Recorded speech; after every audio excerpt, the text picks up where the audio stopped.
Before you start cleansing, the first thing that I recommend is always to shake our products and to begin with clean hands. You're going to apply the product to dry skin. I'm going to start by removing makeup for those of you that remove makeup. This is just some suggested ways to do it. Of course, remove your makeup or cleanse your skin in ways that are more comfortable for yourself. So I'm going to start by shaking my product. Today I'm wearing liner and mascara. One of my favorite tricks that I like to use is I like to enlist the use of Q-tips. When we apply mascara, we're typically applying it on the front side of the lashes and sweeping it up. And when you're cleansing your skin, we're actually kind of sweeping down. So that underside where the mascara is actually at, it takes a little bit more effort to get it off, especially if you're wearing waterproof or you're wearing long-lasting makeup. So I like to take the Q-tips and I like to just drench one Q-tip, not sure if you can see here, with cleansing oil. I allowed it to go ahead and soak up. With the other Q-tip, I used two. One is going to stabilize my lashes. The other one is going to help buff and clean the lashes. And again, I like to always recommend that everybody be very careful with your lashes when you're removing makeup from your brows or when you're removing makeup from your lashes. If you're over rough with your lashes or your brows and over time, then the hair no longer wants to grow back or doesn't grow back as strong. And as women, over time, as we begin to age, we start having thinner lashes and brows anyways. So you're going to put the dry Q-tip on the underside of the lash, and then you're just going to slowly swipe and roll up. Being very careful and mindful around the eyes, of course. And then you're able to get just a little bit more of that makeup off. Another way that you can remove your makeup is by enlisting a reusable facial pad, which we have these available here at Bamboo Earth. These are 2-ply. They're 100% cotton. They're very soft and wonderful. Or you can use just a regular cotton round or cotton ball. Again, whichever is more comfortable for yourself. You want to put some of the product on your facial pad or on your cotton round. And then you can gently place it on the eye and press. And you're going to hold for just a few seconds. If you're wearing waterproof makeup, I would suggest waiting about 5 to 10 seconds and then slowly rolling and rubbing it downward and outward of the eye. It helps pull off all of that dirt. And then, of course, we get the dreaded under eye. So you're going to swipe, you're going to roll it in half.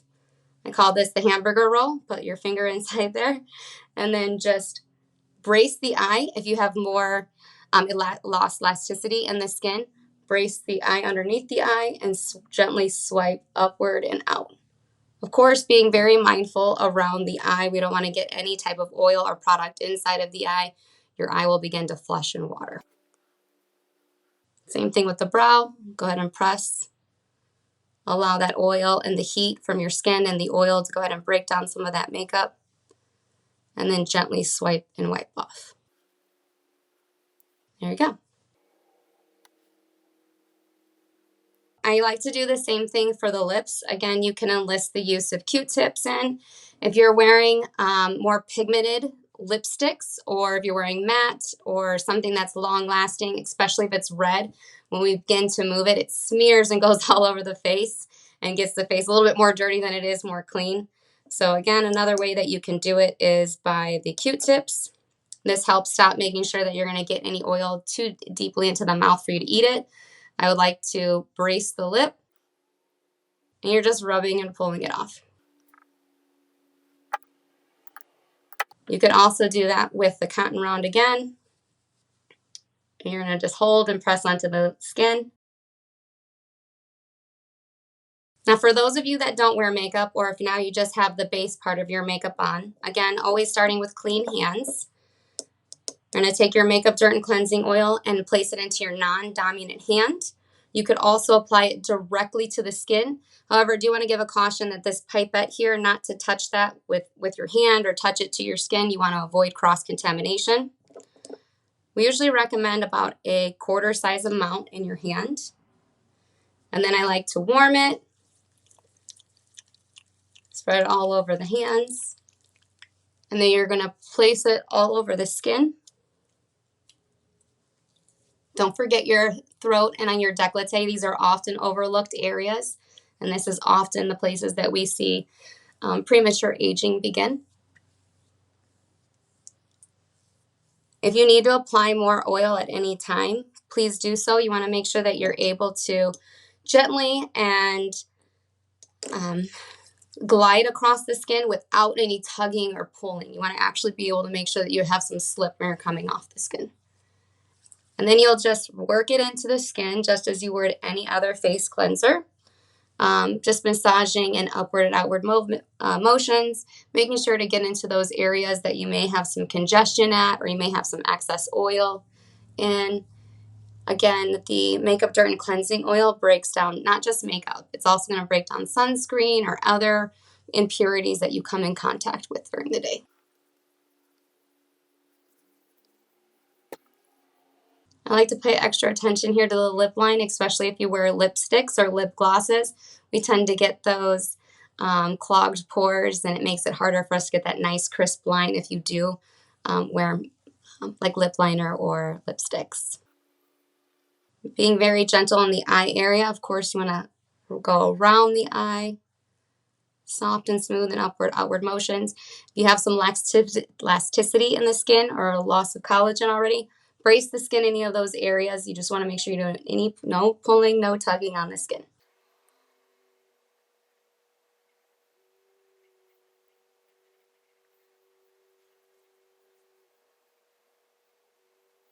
Once you've done that for about a minute, go ahead and clean off your hands. And then you're going to enlist the friends of either a facial washcloth. Make sure that it's soft and gentle, or you can use our facial pads. We have these reusable facial pads that have two sides to them. They're really wonderful. You want to use really warm but not steaming water. You can press it into the skin, so then that way the warm water can help evict some of that off. And then you can use gentle upward and outward motions as well. Once one side of the pad is coated with oil and you're taking it off, you reuse the other side. And then rinse and wring out your rag as needed. Once you know all the oil is off your skin should feel soft and smooth and supple, but it shouldn't feel oily or greasy at all. It should feel nice and clean, taut but not tight. So one of the most common questions or problems that I get asked about the makeup dirt and cleansing oil is, do I need to remove this? And the answer is yes. Mainly because that's part of the cleansing process. We don't want to leave oil and our dirt and our debris and our makeup on our skin. The oil itself is to break down all of those impurities, and then the water and the facial washcloth is to help remove and evict those away from the skin. So the Rosewater Cleanser is really easy to use. Before each use, please make sure that you shake it every time. We don't use any binders or fillers or anything in our products. We want to make sure that we shake them prior to. You can use either our reusable facial pads. These are 2-ply and they're 100% organic cotton. Or you can use a cotton round or a cotton ball, whichever is your preference, or a facial washcloth, something that's soft and smooth that can be used on the skin. I like to go ahead and take it directly from the bottle. You can place it on top. I'm going to turn it over and allow it to get onto the pad. I normally do, about 2 to 3 soaks is the best way to explain it. You want it to have enough product on the pad where it does soak through on the other side. You're going to use one side for most of your face and then use the other side for the rest of the face. So be sure to cleanse your face, your throat, and your décolleté. These areas are often overlooked, and these are areas that we often have signs of premature aging sooner in life. You're going to apply it by swiping it in upward and outward motions on the skin. I like to use the first side of the pad for the décolleté as well as my throat up to the jawline. And then using the other side of the pad for the rest of the face. If you have looser skin, or if you have a little bit of loss of collagen or elastin in the skin, you can brace the skin. We want to avoid any type of tugging or pulling. If you have more sensitive skin, you can do what I call as a press and bounce, where you're just pressing and moving it across the skin. This is also beneficial if you have breakouts or any type of wounds on the skin. Once you have already applied it to the skin, we suggest that you rinse and remove the Rosewater Cleanser using tepid water. Some people don't rinse the Rosewater Cleanser off. The preference is entirely up to you. However, we encourage you to remove it.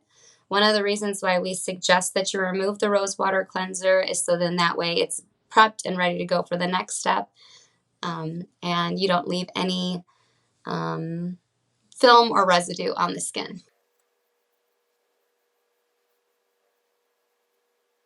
And that's it. You can also remove the Rosewater Cleanser by just rinsing and splashing the skin with water if you don't want to use a facial pad or a facial washcloth to remove it.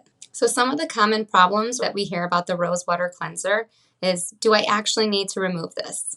And the answer is entirely up to you. We highly encourage you to remove the Rosewater Cleanser after using it. It can help remove any excess bacteria or sebum or anything else left over on the skin. It also makes sure that there's no film left on the skin at all, usually due to human error. It's just what happens. But if you feel comfortable and if your skin enjoys it, you can leave the Rosewater Cleanser on your skin before moving on to your next step. One of the other problems that we get asked a lot about the Rosewater Cleanser is, what is this actually doing for my skin? Is it cleansing it all? And the answer is yes. Just in case if there's anything left over or residual oil from your oil cleanser, the Rosewater Cleanser will ensure that all that grime and bacteria is gone from the day. And if not, it's going to help ensure that all the water-based impurities from your skin are gone. To apply the Rosemary Toner, first, gently shake the product before each use. You can use either our reusable facial pads. These are wonderful. They're 2-ply. Or you can use any type of basic cotton round or cotton ball, your preference. After you've shaken the product, apply it to your cotton pad. I like to do about 3 dips. And then you're just going to apply it to the skin. Please don't skip the décolleté or the throat. Those are common areas that we can have aging or premature aging. And you're just going to swipe the product on the skin in upward motions. If your skin is a bit more sensitive, you can even press and push it into the skin. Be sure to get all areas of the skin. There's no need to remove this product. Leave it on the skin. So when you're applying the Rosemary Toner, it should feel nice and cool to the skin. It has that slight astringent smell to it. It's very lovely, and a little back of the rosemary you can smell onto it. It shouldn't sting, it shouldn't hurt, you shouldn't have any type of pain or irritation when applying it to the skin. Some of the common problems that we hear about the Rosemary Toner is that it has a very unique aroma. The Rosemary Toner, it has apple cider vinegar, alcohol-free witch hazel, and those have a little bit more of an astringent and stronger aroma that it takes a while to get used to if you aren't used to natural products, although many of our customers find it delightful.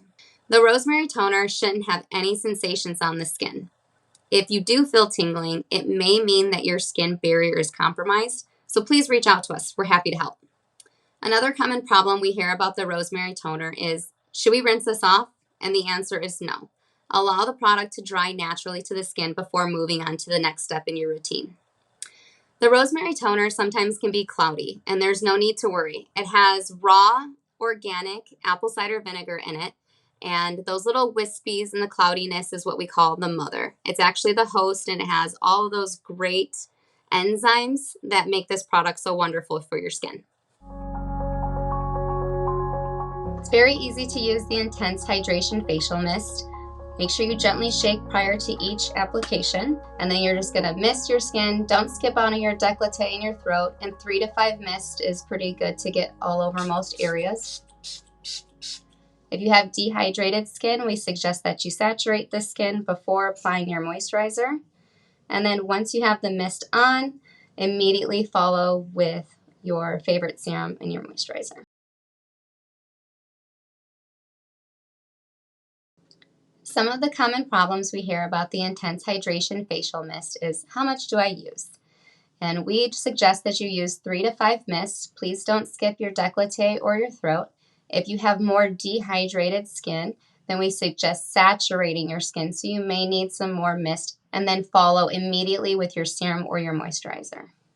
We do not suggest letting the intense hydration facial mist dry on your skin. Follow immediately with your serum or your moisturizer of choice. And when it goes onto the skin, it's going to feel nice and cool and refreshing and calming. It's very beautiful on the skin. It's really easy to use the repairing facial serum. Before you use it, make sure you shake the product. A little goes a long way. You only need a few drops. Usually 3 to 6 is enough to cover your décolleté, your throat, and your face. If you don't want to use this all over the skin, you can also use it as a spot treatment to target areas of discoloration concerns that you may have.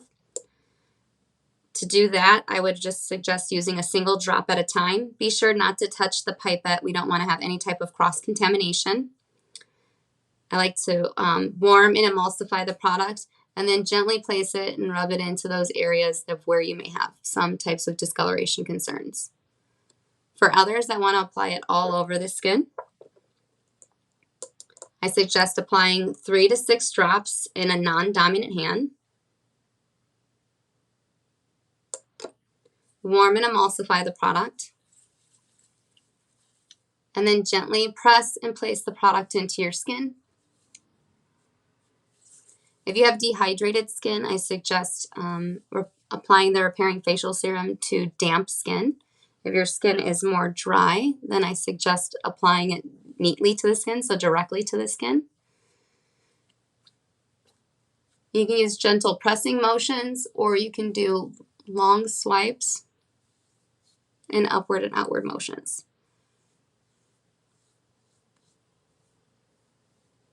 It has like a pumpkin smell to it. A lot of our customers say that it smells like Thanksgiving. It's one of my favorites. It's very smooth and soft, and it absorbs very quickly into the skin. It's a very, very light oil concentrate. That's it. One of the common problems or questions that we receive about the repairing facial serum is, how much of this product am I supposed to use? For the repairing facial serum, less is more. Usually 3 to 6 drops is enough to effectively cover the décolleté, the throat, and the face. You can also use single drops at a time to concentrate on some more pigmented areas or just areas of discoloration concerns. If you use too much of the repairing facial serum, it may take a little bit longer to absorb into the skin, and you probably won't like it. The repairing facial serum is a feather light oil concentrate. It shouldn't leave the skin oily or greasy at all. It should absorb very quickly as long as you're using the correct amount. To use the Petitgrain Moisturizer, I highly recommend using a little spatula to dispense your product. It helps cut down on cross-contamination within the product itself. If you don't have a spatula, you could also use a Q-tip to dispense, or like a popsicle stick. They're disposable.